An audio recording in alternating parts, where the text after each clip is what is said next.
Last season, an early October matchup between Chapman and CMS would end in disappointment for the Stags, as they witnessed Chapman celebrating a 33-23 victory at Zinda Field. The Panthers would go on to be crowned 2014 SCIAC champions, winning all 7 games by an average of 25 points. CMS and Chapman faced off once again, this time in Orange County, in a pivotal early season game that would be a true test for this 2015 Stags team. The Stags forced Chapman 3 and out in their first possession and responded with a 10-play, 48-yard drive capped off by a 3rd and goal touchdown as Trey Reynolds found Trey Smith for the early score.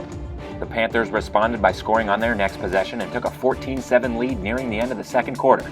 Needing to string a drive together to regain momentum, CMS drove from their own 25 into the Chapman red zone, where Shane Pico punched it in from 19 yards out, knotting the game up at halftime. Early in the third quarter, Chapman elected to go for it on a 4th and goal from the 3, but Henry Way made the defensive play of the game for CMS, holding Austin Schaefer to within inches of crossing the plane of the goal line. The next play, Trey Reynolds took a gutsy play-action pass in his own end zone and found Chris Schiesla 15 yards down the field.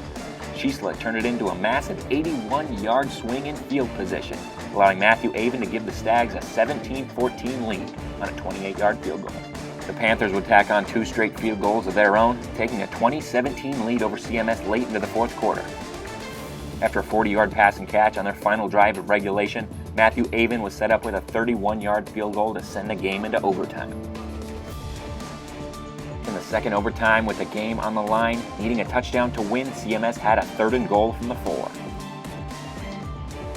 Trey Reynolds took a hit to make a play, pitching the ball to sophomore Andrew Segre, who outran a diving Chapman defender and won the game for the Stags in double overtime. It was a huge victory for CMS as they knocked off the reigning SCIAC champs, marking the first time they had beaten Chapman since the 2010 season. The Stags will travel to Laverne next week for a local matchup with the Leopards as they look to capitalize on the momentum from the double overtime thriller in Chapman.